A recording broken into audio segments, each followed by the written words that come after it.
Yan, magandang araw po at muli po ako nagbabalik mga kaparmer. At ngayon po ay meron lang pong dalawang baka na tuturukan dito sa kaibigan po ng aking tatay. Mabilisan lang ito.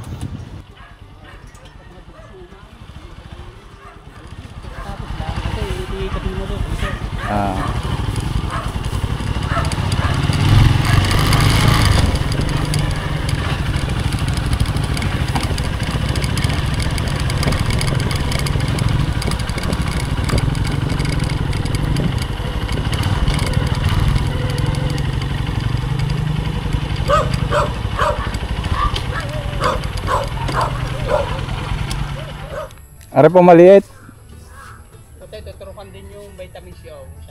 Vitamins naman. Are ay, turga. Turga, hindi siya vitamins. Kailan ulitin ng vitamins? Halimbawa, Mga isang linggo. isang linggo lang, Oo. hindi sa kabilang linggo lang. Pwede naman sabay eh.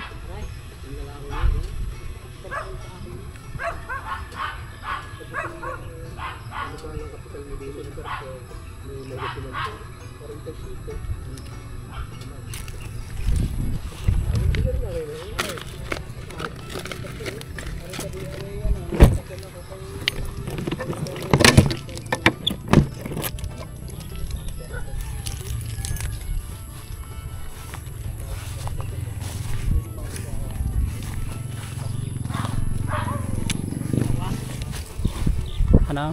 Susubukin na o doon ka sa kabila? Yun na. Ating Kamayla pala rin. pupugal na kayo tayo. Yung babago pag napaitin sa kayo. Hindi pa po yan na rin. Tatatatan.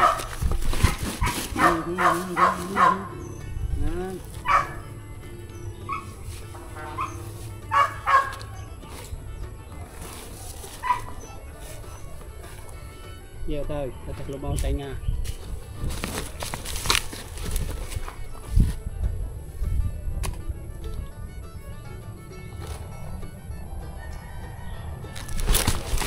Ayos na.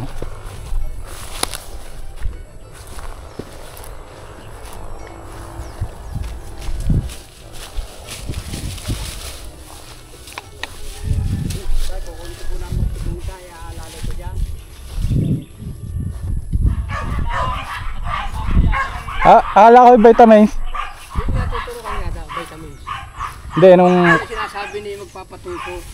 kailan? Hindi wala daw may isang diwan gayon. Yung sa ilo. Ba't hindi niya sinasabi sa akin? Ay, ang bili na sa akin, ari. Yung pala na may tama yung wala naman kinikunti sa akin. Ibabalik ka pa rin naman. Sa kabila ng linggo. Patay ano yung panturok na ano? Ang pampurga. Ivermectin ho. Ivermectin din. Lalayan ko, mamaya ay pumalpag eh. Yung mix porta. Binatak mo na yan akong timpla eh. Sinilab mo.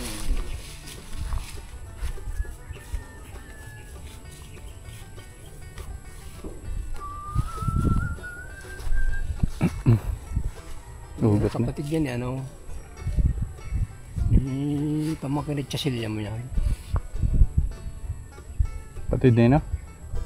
Kapatid ni Roy. Yung may jeep na narinig sa dinaanan natin. Yung may lapit sa karwas. Dito sa makalampas ng Roger. Yung ama niya ni Roger. Tatay yan ni, ano, ni Cedric. Sino ka kaunabay mo yung si Lewis? Lewis. Matanda ako doon. Pulis, nagpulis yata ako sundalo yun.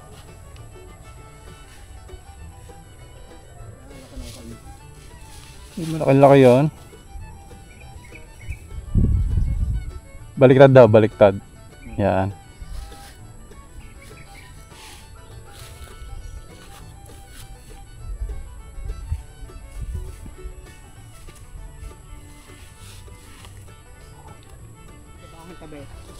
Hindi na lang ako.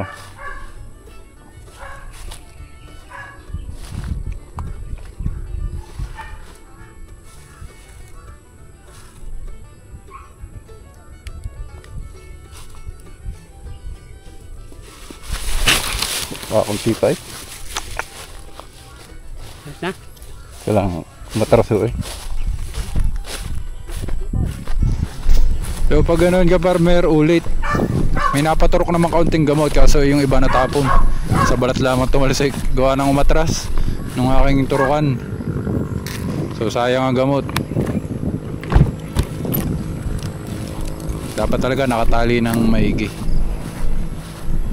para hindi makaikot. Dito eh pagka inaangat ko eh. Okay. At na. Nasa isiyo pa tagpisan dito siya lang. Paano yan, tatay? Sabi kahapon, sabi ilan? Sabi lalabas no? Ay, natakay? Kaya naman distract, abay tayo silo. Ay, sabi ni kausap ko ang Jewel Nabalita ako kahapon na yun. manhid raw ito. Ang paa daw ay ano ay hindi na. Kamay. Parang di ka baak. Bago Stroke. humal ang salita. Pugol. Ano nga itong abo na yan ah? Tawag na iba'y puro pugol. Ano ba? Kinakain, hindi ka kinakain ng baka rin. Kinakain din ay di dulo. Niayak-ayak na.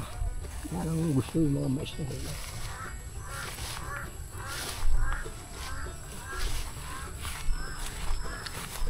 Ari lang ako tutusukan. Wala. Bata pa na. Ikaw naman ay malimit yata ang umuwi dito eh. Lingguan ha. Lingguhan. Oo. Saka na bimer may. Santo Tomaso akong katrabaho. Santo Tomas. Opo. Lingguhan ang uwi mo. Oo. Nahayop din eh. Pwede ka nga Mahina. Ilan ang binigay siya yung apo? Ay, mayroong isang unang paligaw. Oo. Taga-pilay. Babae. Oo. Bago ngayon may isa, hindi naman na sinusundan. Doon sa Napasok, kapisan ngayon. napasok na yung Alay. yung nasa una. Abay, ano na, grade 2 na. Kaya nga. Pag bakasyon na dito. Magkano nga tayo, bibigay ko? 200 lang ha. Salamat ha. Pwede ko tayo susunod na lang ko. Ano? Oo. Nang, di, ano nang tawag dito, vitamin suli yung maliit na. Oo. Vitamins na. Bago siya tutusukan. Sige, Kuya James, saan tayo magtagay pagkano? Hindi, ang mga isang araw na doon kaya no? Ba magpapangita kay Jerry ka no? Konsyal. Kay Konsihal. Nandun na, nagmamadyong ah. Hanggang ginalaro Oo. na. Malapit ang birthday no? Nagmamadyaw. Oo. Kasi ayos. Saan? Doon kay Kuya Talyo.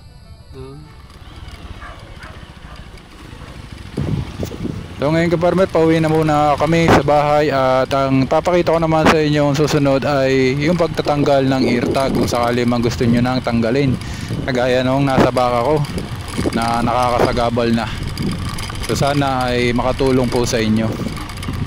20 minutes later. Yan, bali ito pong gagawin ko ka farmer ay simple lamang naman pero makakatulong ito sa inyo ang pagtatanggal po ng ear tag sa napakasimpleng pamamaraan. Meron pong nabibili na gamit po pang tanggal dito sa ear tag pero wag na po kayong bumili. Ang gagamitin natin ay ang gunting na hindi matilos. Yan, ito pong gunting na gamit ko ay gamit lamang ng mga elementary na ayun, mga simpleng gunting lang, yung mga elementary nag-aaral, mga panggupit sa project. Ayan, dahil lang nagko-connecta po sa ear tag ay yung goma. So hawakan nyo lang po ng maigi, tali po muna ang baka at pwede nyo na pong gupitin. Mas maganda po wag matulis na gunting para hindi makasugat sa tainga at hindi rin kayo masugatan. Ayan, okay na farmer, tapos na. So ganun lang po kadali ang pagtanggal ng ear tag. So kaya ako siya tinanggal, gawa ng nagluluha na po yung baka. Ayan o, nagpuputik na po yung mukha. Pag hindi pa yan natanggal, pwede pong magka-infeksyon, pwede mabulag yung baka.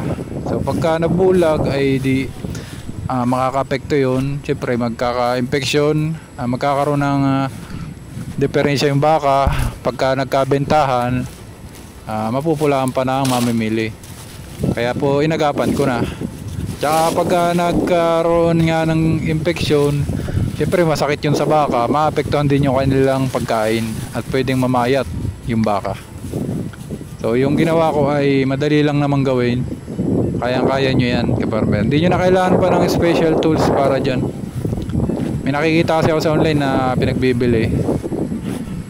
Ano lang yun, parang boomerang ang itsura. Pa-triangle na may talim sa gitna. Mura lang naman pero ayun nga kaparmer, hindi nyo na kailangan pong bumili kung meron naman kayong gunting dyan, o kahit kutsilyo man lang na maliit lang, yung at least ay hindi masusugatan ang inyong alaga, hindi kayo masusugatan. So yung pagtanggal ng ear tag ay depende po yan sa sitwasyon ha, kung nakakagano na, nakasagabal na, or tingin nyo nagkaroon na ng infeksyon, kasi pangkaraniwan na po nagkakaroon ng infeksyon ang tainga ng baka dahil sa ear tag. Katagalan, minsan po ay napapasabit sa kung saan, kinakamot ng baka, or minsan ay nilalangaw. Ngayon po kailangan nyo pong tanggalin yan. Ayan, shoutout ko muna po pala si Mr. Harvey de Guzman, ang Cabin family po at the Chavez family sa may Banahaw Budic po sa Riyaya, Quezon. At saka po si Jenny Parulan, maraming salamat po sa inyong panonood. At sa mga kapwa po natin mga magbabaka, ayan, sa ating po mga kaparmer, maraming salamat din po. Ayan po, nakita nyo po kung paano tanggalin. Napakasimple lamang kaparmer. So yan po ay magagamit nyo sa inyong mga alaga in case na kailangan nyo tanggalin. Hindi nyo na kailangan pa tumawag ng veterinaryo para dyan. Napakasimple lamang po. Ayan, so hanggang dito na lamang ulit mga kaparmer, at marami po akong salamat sa inyong oras, sa inyong po panonood. Palagi po kayong mag-iingat. Happy farming po at God bless po sa ating lahat. Salamat po.